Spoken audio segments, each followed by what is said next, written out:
Saudara Komisi 2 DPR menggelar rapat bersama lembaga penyelenggara pemilu. Sejumlah hal dikritisi DPR jelang hari pencoblosan yang tidak sampai sebulan lagi. Mulai dari pengadaan dan distribusi logistik pemilu hingga mekanisme rekapitulasi suara. Dalam rapat dengar pendapat bersama KPU dan Bawaslu pada Selasa kemarin, Komisi 2 DPR RI mendalami proses rekapitulasi suara pemilu 2024. Komisi 2 mempertanyakan soal bagaimana KPU menangani jika terdapat perbedaan hasil penghitungan. KPU pun menjelaskan dalam praktiknya, jika terjadi selisih hasil penghitungan suara, KPU akan meminta untuk melakukan penghitungan manual. Komisi 2 DPR mencecar KPU RI terkait proses sistem Sirekap yang dibuat KPU untuk rekapitulasi suara berbasis dokumen digital. Dalam prakteknya, kalau di dalam ketentuan undang-undang, misalkan rekap di kabupaten, itu atau di tingkat provinsi misalkan, itu ada peserta pemilu yang komplain, suara di tingkat TPS formulir C1 hasil itu katakanlah dia menang. Kemudian begitu rekap kabupaten kok dia kalah misalkan. Kalau menurut Undang-Undang Pemilu itu kan KPU diberi wewenang memeriksa atau mengklarifikasi atau memverifikasi satu tingkatan di bawahnya. Namun demikian kan tentu saja menimbulkan persoalan ketika yang disoal adalah berbasis di TPS, belum bisa ditemukan. Dalam prakteknya di pemilu 2019 maupun pilkada kami memerintahkan kepada teman-teman KPU kabupaten untuk menghitung ulang TPS-TPS yang dianggap meragukan hasil penghitungannya supaya kita mendapatkan istilahnya itu kebenaran material dari C1 hasil yang ada di TPS. Sorry, jadi kalau ada perbedaan yang diambil keputusan yang manual? Manual, C plano yang manual. Tak hanya soal rekapitulasi suara, Komisi 2 DPR juga meminta perbaruan informasi soal teknis pengadaan dan pendistribusian logistik pemilu, termasuk perkembangan peta distribusi ke daerah-daerah terpencil. Menurut DPR, hingga kini KPU belum transparan dalam memberikan informasi distribusi dan pengadaan logistik, sehingga DPR akan meminta KPU juga memberikan keleluasaan kepada Bawaslu untuk melakukan pengawasan. Tim Liputan Kompas TV, Jakarta.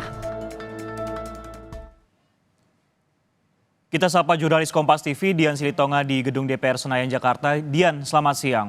Kemarin yang jadi salah satu yang dikritik Komisi 2 DPR dalam rapat dengar pendapat bersama KPU dan juga Bawaslu adalah soal sistem informasi rekapitulasi suara atau Sirekap. Nah, kemudian apalagi kemudian yang menjadi kekhawatiran DPR terhadap Sirekap ini, Dian?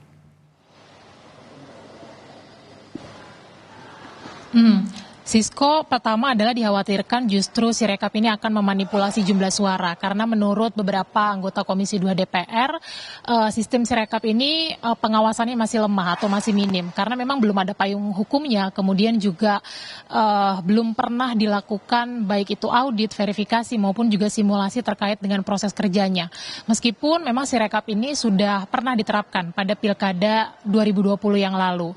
Nah, anggota Komisi 2 DPR menilai penghitungan secara manual ini justru lebih disarankan karena memang lebih terpercaya karena sudah ada payung hukumnya. Kemudian juga lembaga hitung cepat ini lebih direkomendasikan karena memang sudah terverifikasi dan juga lebih efisien begitu penilaiannya. Nah, sehingga memang Komisi 2 DPR meminta supaya sistem Sirekap ini hanya diperuntukkan bagi alat bantu saja, jadi bukan dijadikan sebagai alat utama untuk penghitungan suara pada pemilu 2024 mendatang. Nah, meskipun dikritik oleh Komisi 2 DPR, tetapi Ketua KPU Hasyim Asyari kemarin dalam rapat dengar pendapat menyampaikan akan tetap menggunakan dua metode dalam penghitungan suara. Yang pertama adalah penghitungan secara manual, yang kedua menggunakan Sirekap. Nanti kalau pada saat proses penghitungan kemudian ditemukan ada perbedaan angka atau perbedaan jumlah suara, maka yang digunakan tetap metode penghitungan manual. Nah, kenapa Sirekap ini tetap harus digunakan atau diterapkan? Menurut KPU ini adalah untuk membantu atau memudahkan kerja teman-teman di lapangan ya, diantaranya adalah kelompok penyelenggara pemungutan suara atau KPPS, kemudian juga panitia pemungutan suara dan panitia pemilihan kecamatan. Ini belajar dari pemilu sebelumnya, di mana kita tahu waktu itu banyak petugas lapangan yang kemudian tumbang mulai dari sakit hingga meninggal dunia.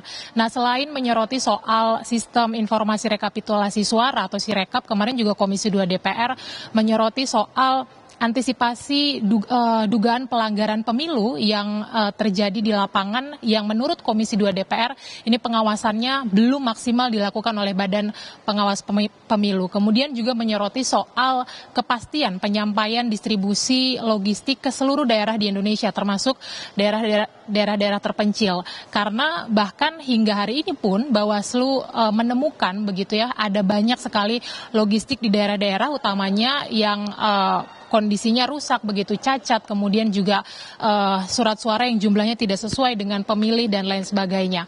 Nah, masih ada waktu 26 hari tersisa, Sisko dan juga saudara, untuk menuju pemilu 2024.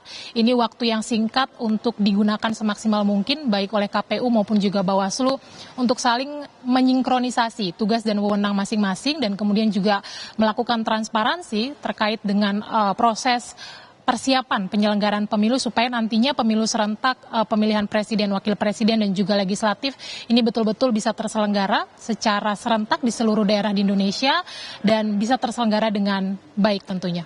Sisko. Sejumlah sorotan disampaikan dalam rapat dengar pendapat yang dilakukan oleh Komisi 2 DPR RI dengan kemudian Bawaslu dan juga KPU terkait penyelenggaraan pemilu yang kurang dari 1 bulan ini. Terima kasih Dian Silitonga yang melaporkan langsung dari Gedung DPR Senayan, Jakarta.